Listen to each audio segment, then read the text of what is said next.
ചമ്മന്തിപ്പൊടി റെസിപ്പി വീട്ടിൽ എളുപ്പത്തിൽ ഉണ്ടാക്കാം.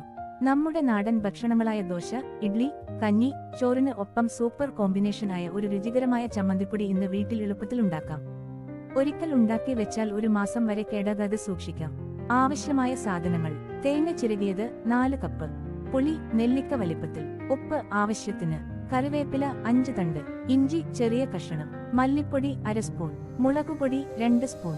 തയ്യാറാക്കുന്ന വിധം: ആദ്യം ഒരു പാൻ ചൂടാക്കി ചിരകിയ തേങ്ങ ചേർക്കുക. അതിലേക്ക് കറിവേപ്പില, പുളി, ഇഞ്ചി, ആവശ്യത്തിന് ഉപ്പ്, മല്ലിപ്പൊടി എന്നിവ ചേർക്കുക. തേങ്ങ ബ്രൗൺ നിറമാകുന്നത് വരെ നല്ല പോലെ വറുത്തെടുക്കുക.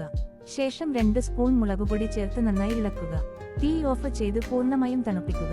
തണുത്ത ശേഷം മിക്സി ജാറിലിട്ട് അല്പം ക്രഷ് ചെയ്യുക, കൂടുതൽ ഗ്രൈൻഡ് ചെയ്യരുത്. തയ്യാറായ ചമ്മന്തിപ്പൊടി ഒരു എയർ ജാറിൽ സൂക്ഷിക്കുക. ഉപയോഗിക്കുമ്പോൾ എപ്പോഴും നനവില്ലാത്ത സ്പൂൺ ഉപയോഗിക്കുക. ഇങ്ങനെ ചെയ്താൽ ഒരു മാസം വരെ കേടാകാതെ സൂക്ഷിക്കാം. സർവ് ചെയ്യാൻ: ദോശ, ഇഡ്ലി, ചപ്പാത്തി, ചോറിന് മുകളിൽ നെയ്യ് ചേർത്ത് അത്ഭുതകരമായ രുചി.